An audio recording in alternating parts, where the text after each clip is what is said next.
We're here today to introduce the first Ram 1500 TRX came off the line today. It is Motor Trend's Truck of the Year. This is the second truck at this facility, built at this facility, that has won that prestigious award. This plant has come a long way. So if you think about it, 3 or 4 years ago when we first launched the 1500 truck, it was the first truck ever built inside these 4 walls. This has been known mainly as a car facility, an auto facility. So to not only learn how to build a Ram truck, but also to master building a Ram truck, it's extremely proud for all of the entire membership here at this facility.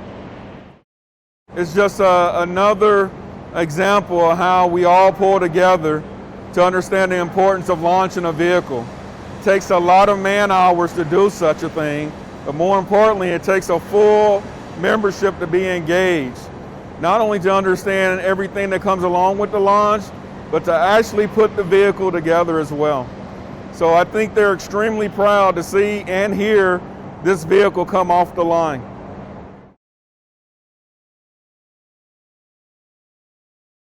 What's special about this truck is that it's VIN number 1 of the Launch Edition.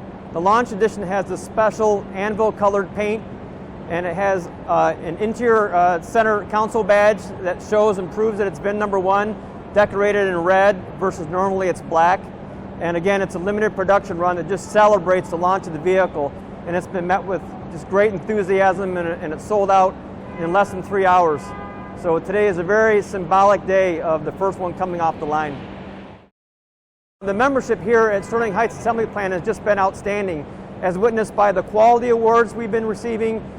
J.D. Powers, as well as others, are really recognizing that Ram has come a long way in recent years, and it's all because of what the team here at Sterling Heights Assembly Plant has been doing, our engineering community.